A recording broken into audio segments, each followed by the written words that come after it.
మత్తయి సువార్త 3వ అధ్యాయం. ఆ దినములయందు బాప్తిస్మమిచ్చు యోహాను వచ్చి, పరలోక రాజ్యము సమీపించియున్నది, మారుమనస్సు పొందుడని యూదయ అరణ్యంలో ప్రకటించుచుండెను. ప్రభువు మార్గము సిద్ధపరచుడి, ఆయన త్రోవలు సరళము చేయుడని అరణ్యములో కేకవేయు నొకని శబ్దము అని ప్రవక్తయైన యెషయా ద్వారా చెప్పబడిన వాడితడే. ఈ యోహాను ఒంటె రోమములు వస్త్రమును, మొలచుట్టు తోలు దట్టియు ధరించుకొనువాడు. మిడతలను, అడవి తేనెయు అతనికి ఆహారము. ఆ సమయమున యెరూషలేము వారును, యూదయ వారందరును, యొర్దాను నదీ ప్రాంతముల వారందరును అతని యొద్దకు వచ్చి, తమ పాపములు ఒప్పుకొనుచు యొర్దాను నదిలో అతని చేత బాప్తిస్మము పొందుచుండిరి.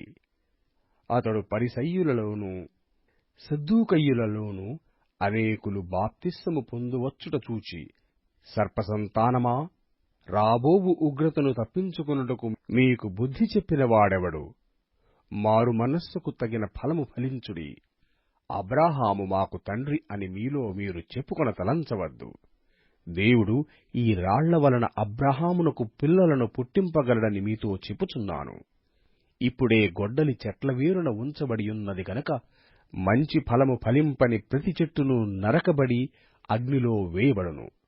మారు మనస్సు నిమిత్తము నేను నీళ్లలో మీకు బాప్తిస్మమిచ్చుచున్నాను. అయితే నా వెనక వచ్చుచున్నవాడు నాకంటే శక్తిమంతుడు. ఆయన చెప్పులు మోయుటకైనను నేను పాత్రుడను కాను. ఆయన పరిశుద్ధాత్మలోనూ అగ్నితోనూ మీకు బాప్తిస్మమిచ్చును. ఆయన చేట ఆయన చేతిలో ఉన్నది. ఆయన తన కళ్ళమును బాగుగా శుభ్రము చేసి గోధుమలను కొట్టులో పోసి ఆరని అగ్నితో పొట్టును కాల్చివేయునని వారితో చెప్పెను.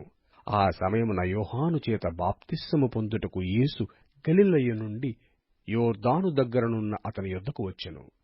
అందుకు యోహాను, నేను నీ చేత బాప్తిస్మము పొందవలసిన వాడనయ్యుండగా నీవు నా యొద్దకు వచ్చుచున్నావా అని ఆయనను నివారింపజూచెను గాని, యేసు, ఇప్పటికి కానిమ్ము, నీతి యావత్తు ఇలాగు నెరవేర్చుట మనకు తగియున్నదని అతనికి ఉత్తరమిచ్చెను గనక అతడలాగు కానిచ్చెను.